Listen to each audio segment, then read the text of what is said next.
Welcome to the Infinite Podcast. My name is Carlos Andres Ruiz, and I am with my wife, Melissa Ruiz Vasquez. How are you doing today, Mel? I'm alright. You all right? Yeah. You were just angry. Yeah. Are I you was still angry, or pissed. it's on its way out? It's on its way out. I can't stay angry and interact with people for Uh, long. I Okay. just don't feel it's fair to other people. Like I was when I was driving on the way here, Uh-huh. and I was mad.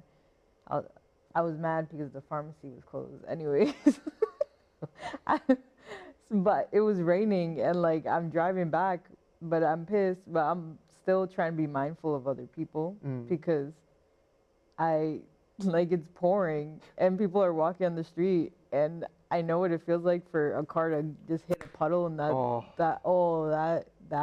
yeah. But I saw someone, so I slowed down because I was like, and I tried to like get wide because I'm like, I don't want to ruin this person's day because I'm having a horrible day. Like that's terrible.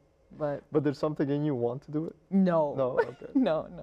What if it? What? You're like, I disagree. Well, Why do you say that? that's not.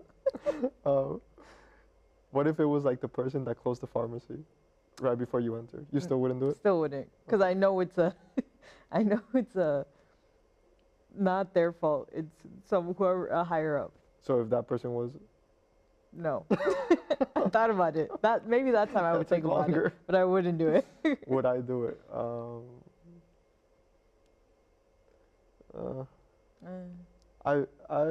it'd have to be somebody that I know, but it does sound fun to just. It's like when you see like the Jenga Yeah.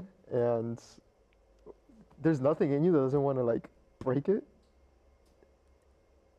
Well, okay, yes, That's exactly what I feel. but not out of the urge to like ruin the game for someone. Out of the urge of like, ooh, I could just Oh, like got it. hit this No, and it'll be fun. yeah, for me it has nothing to do with the person, which still sucks because they're still gonna get wet or they're Mhm. Jenga, but it's more for I don't know. It's just The impulse of it's it. the impulse. And speaking of impulse, what we talk about in this podcast is our three pillars, and it's relational intelligence, emotional intelligence, and character development. Which, as you can see, my character is still developing. I mean, you've heard stories about the kid in me. Wait, can you please share one of those? One of the stories, Yeah, I What? think the top one is the pool.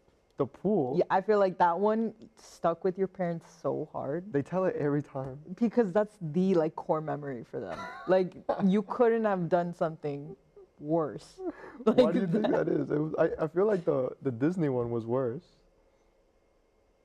What was the Disney one? That I ran into like the cars The that bumper the cars? bumper cars. Nah. But nah. no. No, because this one that was a temporary inconvenience. Oh, okay. This one was prolonged. Yeah, it prolonged. Like they had to look at me and remember Yeah, no, throughout I the mean, whole there's- flight. Yeah, Tell the people. I tell people. Share with the people.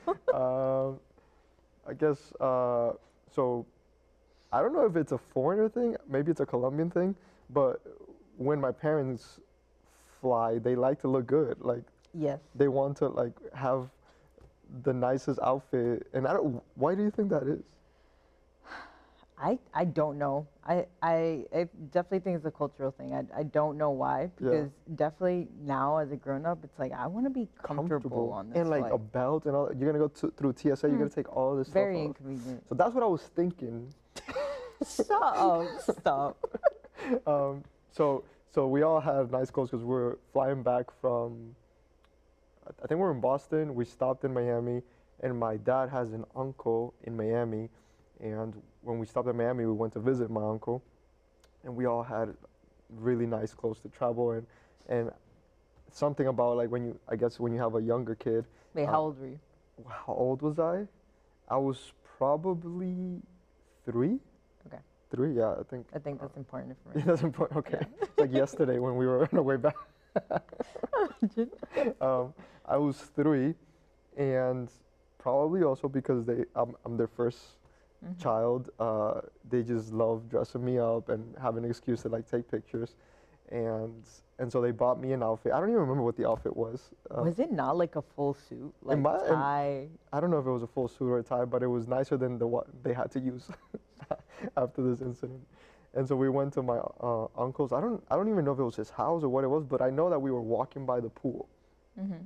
and I saw the pool, and in my mind I'm like, why would we come and look at a pool when we can't, like at a 3-year-old? Yeah. But I didn't jump in the pool. I was like, no, like more because like I don't know if I'm gonna drown or not. Mm-hmm. But then I saw a jacuzzi, and it was just perfectly Perfect. made for a 3-year-old. Absolutely. It's a kiddie And pool.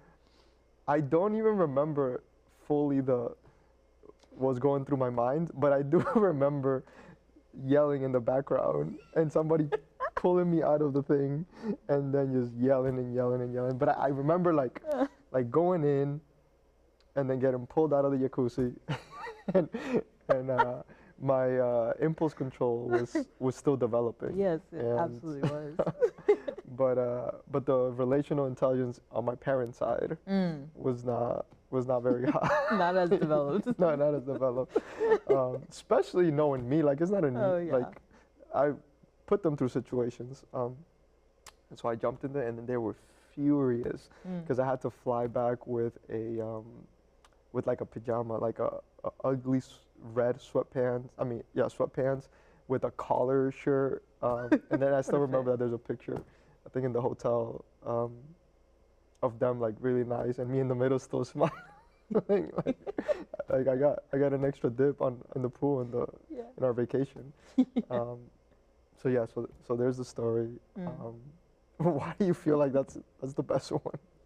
Because I think that really stuck with them. Like when they talk about how they say inquieto, like how restless you were as a kid, how you were just fidgety, like jumping around, like they probably would have called you hyperactive.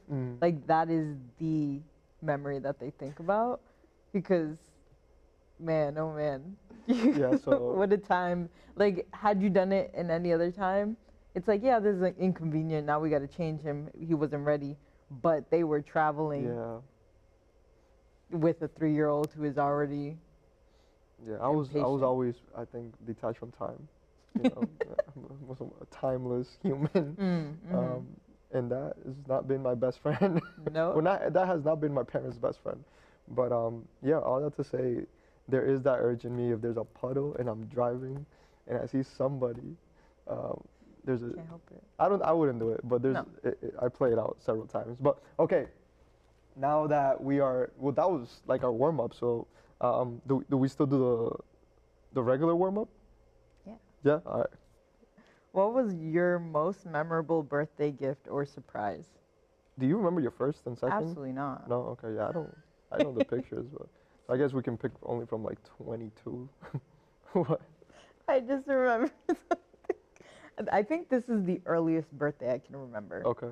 I don't know how old I was though, or how old I was turning. It had to have been young, because I don't think I was, like, I lived in the house my parents lived in since I was 7, right? So before that we were moving places. And so I had to be younger than 7. Let's leave it at that. Because I remember the place was in North Providence.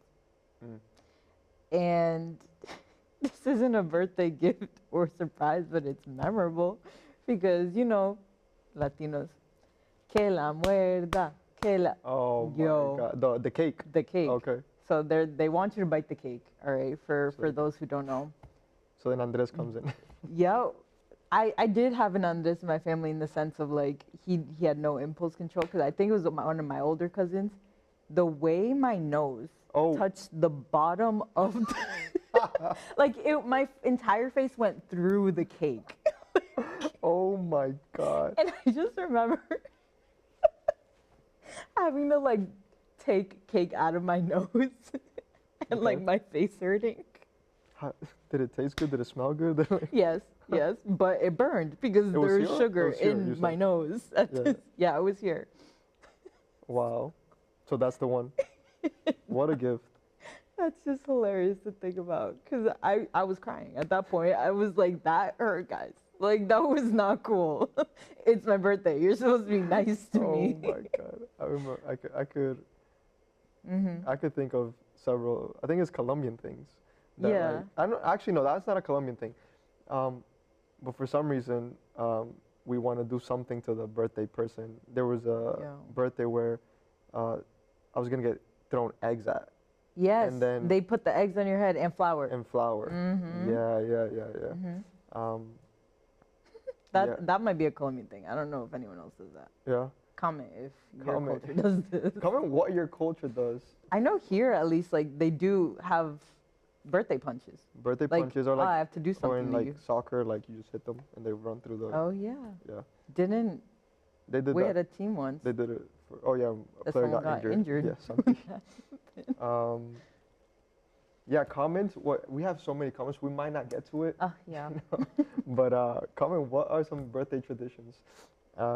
I remember at the church that I got kicked out of for being, Smile at the camera. for being impulsive. No, that was not for being impulsive. It was my birthday, and actually the pastor he had my back that day because as soon as the service ended, he was like, Carlitos, le van a tirar huevos. So Oh. desaparezcas.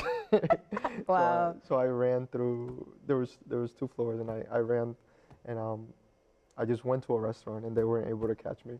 Wow. But then they did it on Friday, like a few days after. Caught you off guard. They caught me off guard, and then I just remember that once they put all that on me, I just grabbed everybody, and then I just put myself all over everybody. But the most memorable gift. Yeah, that one I'm stuck on. I think the best gift that I've gotten, and it's not only, it probably is, but I can't remember all of them. But it would have to be my Remarkable. Yeah. It's The first one though. yes, the first. Well, both of them, but that started without the first one. There isn't a second one. The Remarkable, and it's a journaling tablet. It's a paper tablet that I can have as many notebooks as I want, and I love to journal. And I honestly think that there was a moment in my life when I had a really difficult situation, a really difficult relationship, and I had trouble with detachment of the relationship. And one of the things that was really, really pivotal to my healing process was the ability to write letters. And I would write letters to God, and I would write letters to that person. I would write letters to all the people that were part of that scenario. I wrote a letter to my future wife, so I wrote to you before you even knew of me. And so I had all these notebooks that since that moment I would use. But the problem was that I didn't want to write everything on the same notebook, because if I was just taking notes for, like, I don't know, tactics, and then I was taking notes for a talk that I was watching, and then I was just writing a letter, I didn't want to have it all in the same notebook. And so I had different notebooks, and I would put them all in my backpack. And it was such a difficult time internally that I would almost get anxious if I left the house and I didn't have the notebook, because I knew I could always go to the car and start journaling. And so I think I was at, like, I don't know, my 10th notebook. And my sister asked me what I wanted for my birthday, and I had seen this in social media, and she got me the Remarkable. But I do think that the Remarkable, I want to say that the time in which I started writing really was a pivotal moment in my life. And I don't even know if I would say it really was perhaps where relational, emotional intelligence were activated, and character development started to mold my life in such a healthier way, because one way or another, the relational intelligence that was gained from writing letters to others and writing to God, and even writing to myself or listening to myself while I was writing, it made me so much more aware. And my relationship with humans and God was fully transformed with that practice, and and there was times like in this moment, and we won't go into details of the situation, but I was really trying to stay away from specific people, and as we told my story, I was very impulsive, so it would be difficult for me to fight my impulses, and being able to write what I wanted to do with these people, or what I wanted to just do in general, and just writing it helped me just get it out of me, and I would come back and be more level-headed and actually not take action. Or sometimes I would go into journaling entries, and then ideas would come out, and Infinite Ballers just comes out of like me journaling and conversations with people who were a little bit healthier to be more in contact with, and so journaling becomes the portal. But I do think that it's our abilities to talk to ourselves, to listen to ourselves, to consider others, which I think really unlocked a lot. So I think that, and I don't know, so I know that the first notebook that I grabbed was also a gift from my sister. I can't remember if it was a birthday gift. I think it might have been, but my sister at the moment has the has a big win with that. You wouldn't be here without without it. Yeah, it sounds like it helped you with a lot of emotional intelligence, I think, and it still does. Yeah. Yeah. How do you cope with your? Would you say that you're impulsive, or? Would I say that I'm impulsive? Yeah, I would say so. Okay. I think, yeah, I would say so. I think since we've talked about this before, I feel emotions very strongly. So not only, I don't want to say I'm emotional, but I just like feel a lot. But you're sensitive. yeah. So I guess like what it made me think about is like when I was a player, I was very emotional on the field, and like if I wanted to say something to someone, I'm gonna say it. But if I wasn't on that field and I was like talking to this person out in the wild, I would have never said any of these things. Oh, absolutely So like not. the field, you felt like you were a different person that had permission completely. to. I don't know. I like to think that I lost myself as opposed to I'm finding who I really am. Okay. But since I have no filter on the field, then I'm saying whatever comes to mind. Okay. Which I think I'm not a player anymore. That's a very interesting point of view. That when you go onto the field, are you losing yourself, or are you finding the more real version of you? And you would say that you would lose yourself? Yeah, just because I like to think that I'm a very kind, loving, caring person, and I care about how I make other people feel, and how like I want to just make people feel seen and loved, as opposed to I'm on the field, you're my opponent. I do not want to make you feel seen and loved at this moment. I want to destroy you. I want to send you home crying. Like I want you to reconsider this. Like never come back. No, I'm kidding. We're gonna cut that. Maybe you are in charge of the editing process, but I'm not in charge. Yeah. It just needs to get done. Yes. The question that came out after that was, do you find yourself or do you lose yourself on the field? Yeah, I think.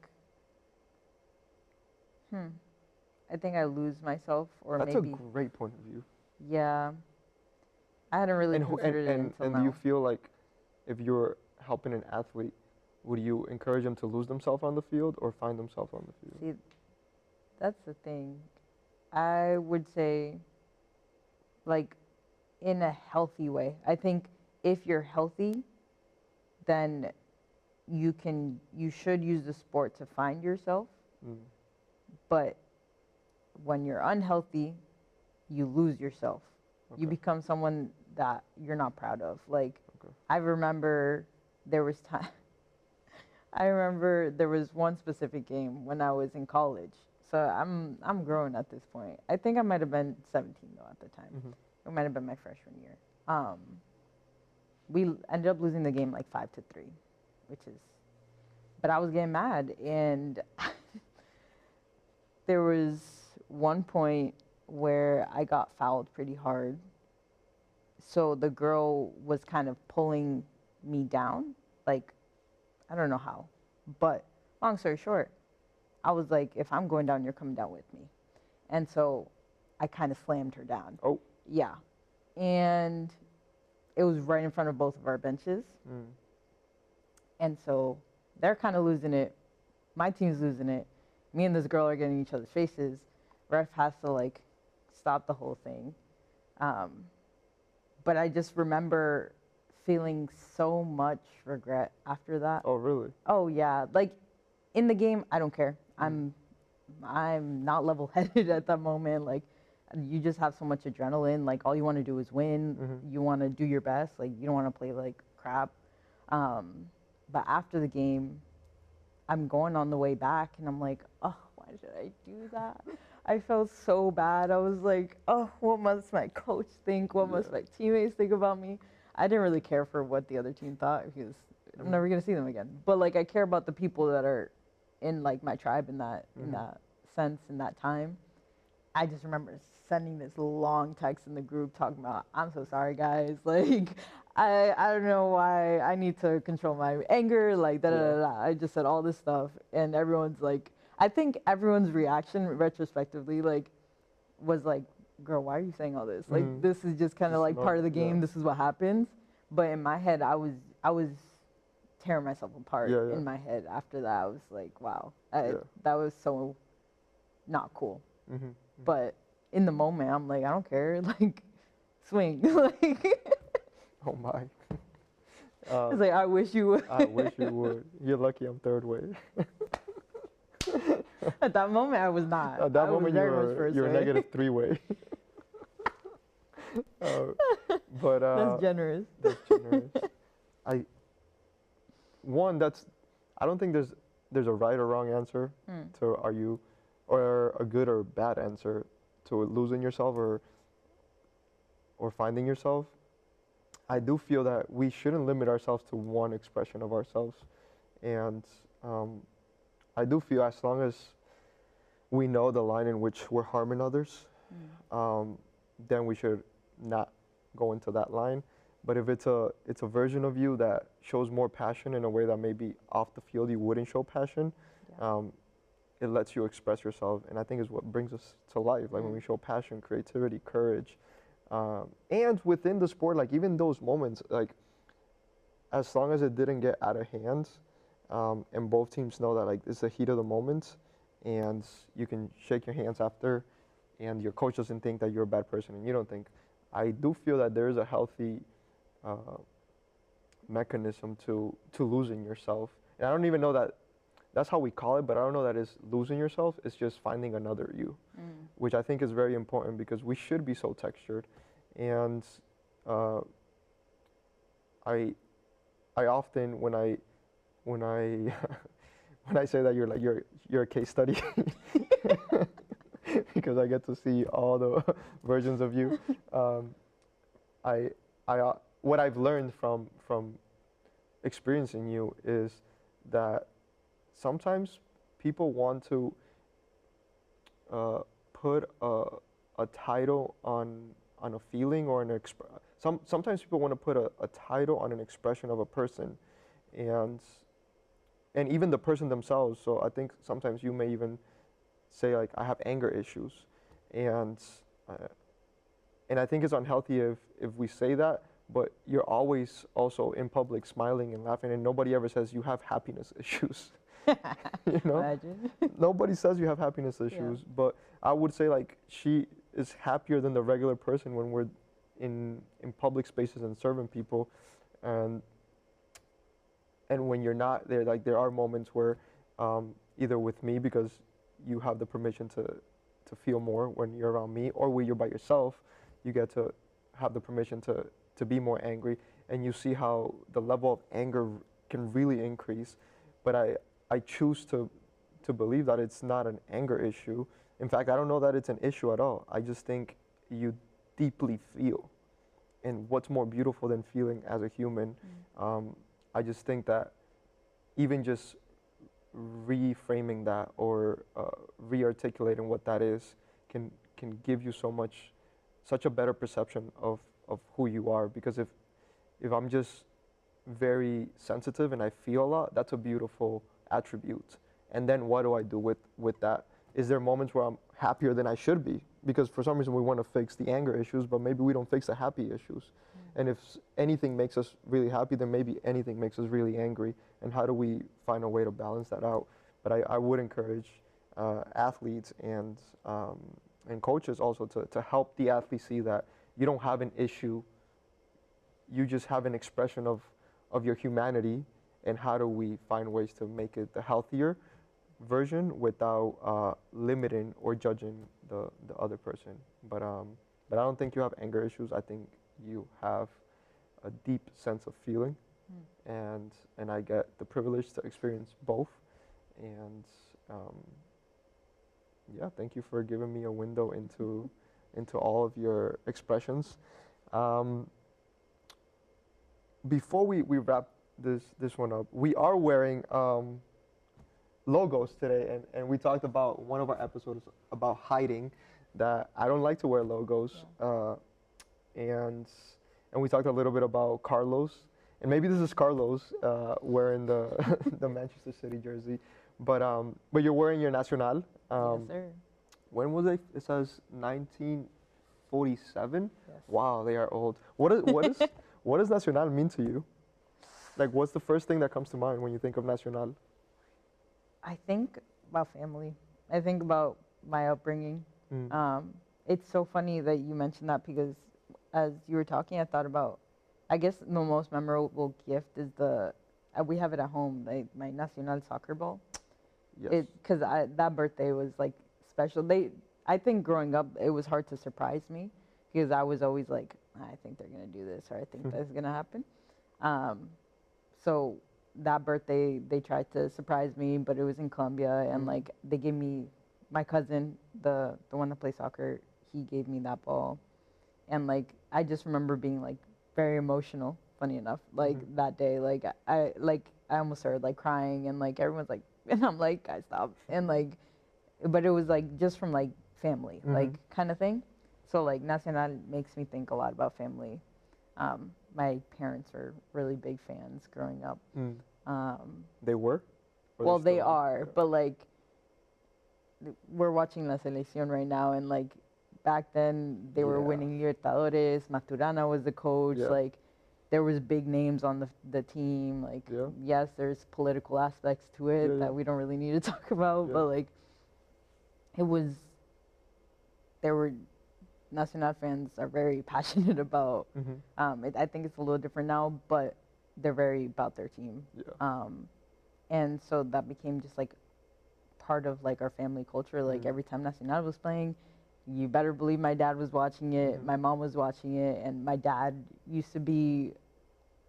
He's of course still a fan, but man, was he was in it.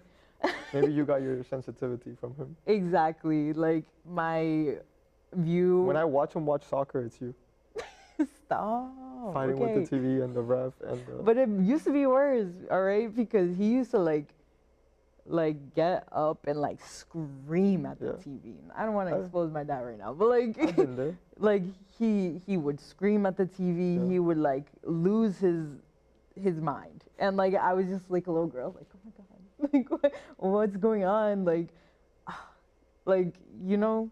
Yeah. Anyways, just like very passionate, and we're just kind of sitting there like, Daddy can't hear you. Like no one, just us. We're the only ones.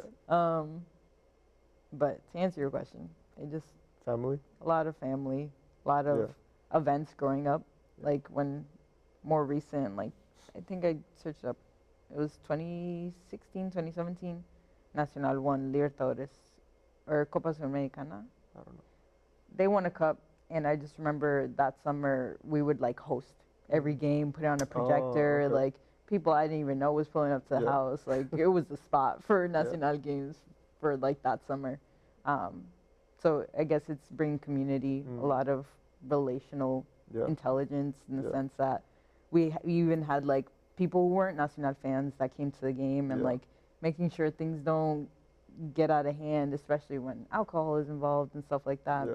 Like if someone, I don't remember any of those games, especially because it's at home. It's one thing when they're out at a bar and like watching a game, but like since it was like our home, I think my parents did a good job and like the adults did a good job of making sure no one was like, this was not turning into the space for like a brawl. This is not the, let's keep it PG-13 kind of thing.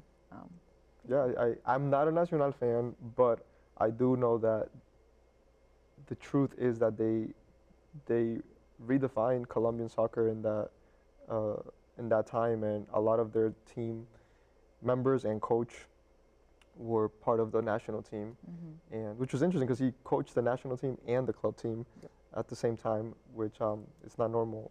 That's so true.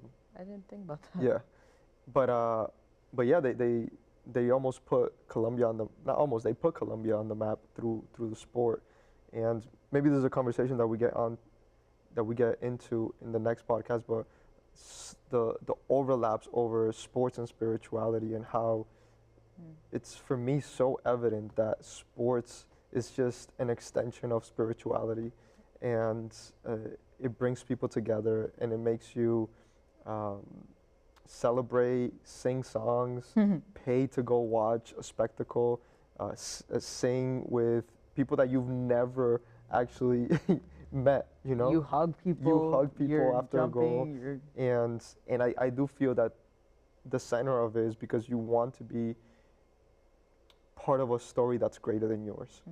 And I think that when you are a fan of a team or of a sport, but in particular, fandom is such an interesting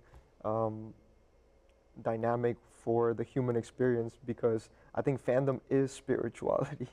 And at the core, we long to be in community, but in a community that is tied to a story greater than us.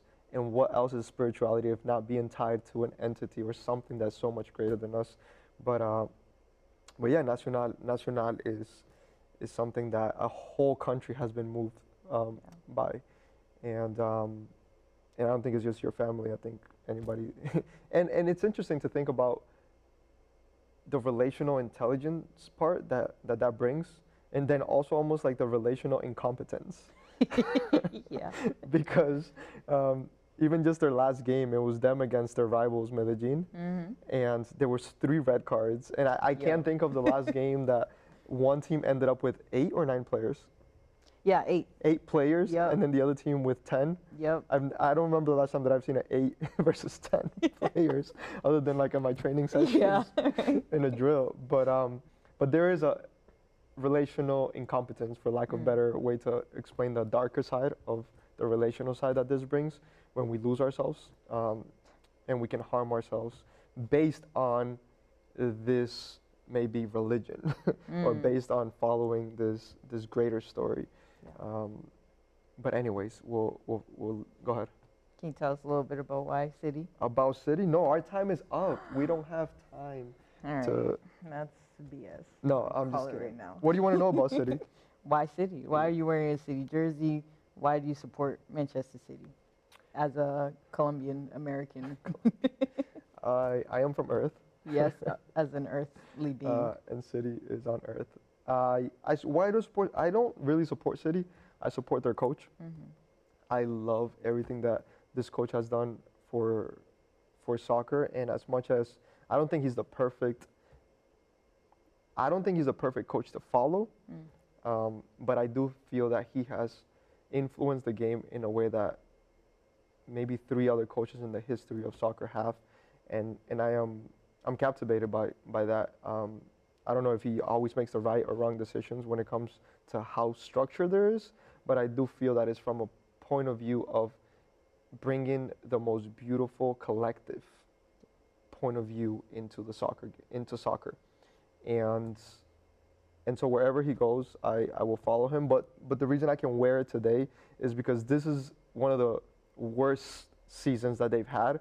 And whenever I support this coach, his teams are normally always winning. And then it's more like you're a bandwagon. So this is not the first, but this is a season where I can actually be a fan because they're not winning everything. But in their worst season, they're gonna have a trophy, and they're probably gonna end up second in the Premier League. But yeah, it's more than Manchester City. It's more for that person that I really look up to and enjoy his point of view to the game. And yeah, giving myself permission to maybe I don't like to identify with logos, but there is something that the logos tell about our story that I think we can bring into conversations. Cool. Good conversation. I laughed a lot. Any takeaways? Never letting our kids walk by a pool in a nice outfit. That's it. Don't let our kids. Jacuzzi, my fault. Jacuzzi. Yeah. Okay. Yeah, that's good advice. That's good advice for kids. Or just teach them some emotional intelligence.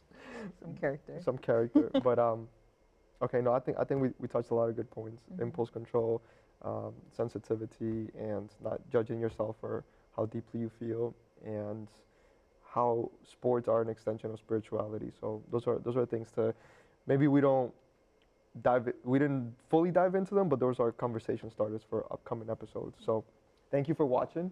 Mel, thank you for doing this with me. It's always a pleasure to have conversations and laugh with you, and hear about your past and your stories that explain a lot of of what I get to experience on the daily basis. Okay. I love you. I love you, and we'll see you guys next episode.